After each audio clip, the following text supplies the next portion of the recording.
Hello, I'm Archibald Chesterfield III, and welcome to the ArchieLuxury program. And today,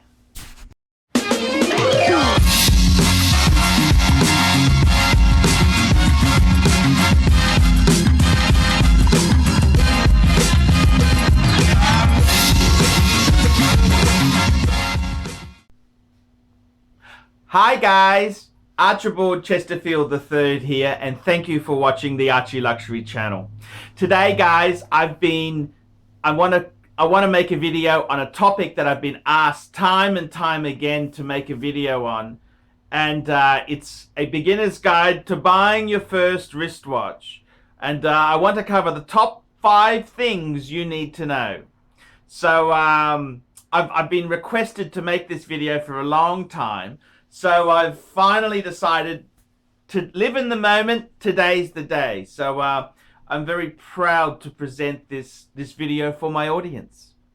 Okay, let's start. Okay, so the first question you need to ask is, are you going to buy new or used? New or used? Very interesting thing. New or used. And the honest truth is there, if you're buying your first wristwatch, you really need to get bang per buck. And the only way to get bang per buck is to buy a pre-owned piece. Now, let's be completely honest there. The woman who's your wife, your girlfriend, she probably wasn't a virgin when you met her. It's the same thing with wristwatches. Does it really matter? Whoops, I forgot. A quick wristwatch check. Jaeger LeCoultre Reverso Grand Date. Sorry about that, guys. So the question is, new or used? What is the answer? And if you're buying your first piece, you really need to capitalize on bang per buck. And you ain't gonna do that paying retail. Retail is for suckers. It's for suckers. That's for morons. Morons buy pieces brand new. You'd have to have rocks in your fucking head. Now, what I advise you to do is, your best course of action, people say to me, they send me emails and they say, oh, I want to buy a watch. What's this watch on eBay like? What's this watch on Chrono24? Craigslist, Gumtree, and I say, hey, stop. You're buying your first watch. Definitely secondhand, pre-owned, used. However, find yourself a reputable dealer. That is the most important thing you can do in buying your first wristwatch. Find yourself a reputable wristwatch dealer. And I have a few sponsors. One of my my good friends and a dealer that I highly recommend is Kenny Nguyen, Jewelers on Time. He's in America. And I highly recommend him. He ships internationally. Fantastic dealer. Kenny's a great guy. Fantastic stock. He's very, very much into the Rolex pieces, which is a fabulous line to be involved with. He's got full servicing facilities, so you know everything you get from Kenny is going to be just like it came from a factory store or came from a full Rolex service. So Kenny Nguyen, Jewelers on Time, highly recommend. There's other good dealers around the world. Look, of course there is. In Brisbane and Sydney, there's Vintage Watch Co. They are really, really cool guys. And again, they got a wonderful range of product. Your best thing to do is your first watch. Stay away from the Gumtree, the eBay, the Chrono24, all of that Craigslist sort of stuff. That is complicated stuff. If you don't know what you're doing, it's like if you want a Mercedes-Benz. And the best way to buy a Mercedes-Benz is a pre-owned Benz. Now the best thing you can do is, instead of going to a dodgy car dealer, you go to a Mercedes-Benz dealer and you look at the Mercedes-Benzes with a star warranty, factory warranty, and you generally speaking will come across good vehicles at a good price. It's the same with watches. Find yourself a good dealer. Now, I've made a few recommendations. Jewelers on Time, Vintage Watch Co. There's a whole swag of good dealers. The best thing, if you're not sure of a dealer, get a referral from a friend who's already a watch collector or watch enthusiast. Referrals are fantastic. So, number one, new or used, you'd have to have absolute rocks in your head to buy new. Absolutely crazy. But find a quality dealer. There's heaps of quality dealers. And I highly recommend Kenny Nguyen Jewelers on Time. The second thing in choosing your first wristwatch is your budget. Now, basically, your budget. There's three basic areas in the watch industry. We got entry level, $50 to about $1,000. We got mid-range from about $1,000 to $2,000. And then we got the luxury range, about $2,000 upwards. This is US dollars we're talking. Entry level, shitters! Fucking shitters, fuckers! They are shitters! There's nothing decent for $50 to $1,000 there. Even on the second-hand market, you're going to get shitters. The mid-range, you're going to find a decent watch in that range there? I'm afraid not. And then you've got $2,000 plus. Well, you're starting to get decent. And the reality is, seriously, fuckers, if you can't afford a decent wristwatch, go and buy a Seiko. Seiko, that's correct. If you can't afford to enter the game, buy a Seiko. Now, Seiko has many levels. They've got the Grand Seiko, which realistically, it competes on a Rolex level. They are fucking nice pieces. You've got the next line up underneath that, the Presage line, which is Japanese made, but it's not as finished as the Grand Seiko. Quite respectable. And then you've got the cheaper Seikos going down to the Japanese design, Chinese manufactured Seikos. So if you can't afford a decent watch, buy a fucking Seiko and be done with it, okay? Because you don't have enough fucking coin to enter the hobby, okay? You don't have enough fucking money. You understand? You don't have enough fucking moolah! Moolah, fuckers! Okay, so basically, you want to buy a decent watch? It starts at $3 US. Okay? Sure, there are some anomalies. You can get a vintage Omega dress watch for about $1,000. It's going to be fucking faggot size. It's going to be really small. It's going to be manual wind. It's probably on a leather strap. You want a decent watch? You need to fucking have some serious coin. You haven't got the coin? Fucking buy a Seiko and keep saving, sunshine. That's the advice I give you. The next point is, how is the bastard powered? How does it work? Because it ain't gonna fucking work with perpetual motion, is it? So there's three main types there. You got quartz. That's basically a battery, or it would be solar charging a battery and the battery powering the piece. Quartz is for shitters.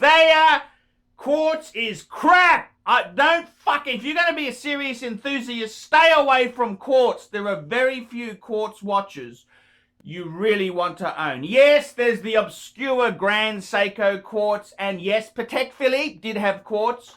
For men's watches, don't touch quartz. Ladies is okay. Ladies is okay to have a quartz. But for men's, stay fucking away from it. The next type is automatic. Automatic has a rotor. It's basically like a manual wind, except with a winding mechanism. Manual wind, that's like my reverso. You wind, you wind up the spring like a clockwork train, like a toy. That's a manual wind piece. An automatic piece is basically a manual wind piece with a rotor. It's a big thing that swings around. As you move your wrist, it charges up your watch. So 3 main types: quartz, battery or solar powered; automatic, which is a manual wind with a rotor; or manual wind, where you wind the fucking thing up every day. Omega Speedmaster Man on the fucking moon, it's manual wind. Most Rolexes are automatic. My Reverso, manual wind, fuckers. So you got to decide what type of power for the watch you want. The next question is, what type of watch do you want? Do you want a sports watch? Do you want a dress watch? Sports watch, do you want a diving watch like a Submariner? Do you want a chronograph like a stopwatch? Do you want a GMT function to give you more than one time zone? What the fuck do you want?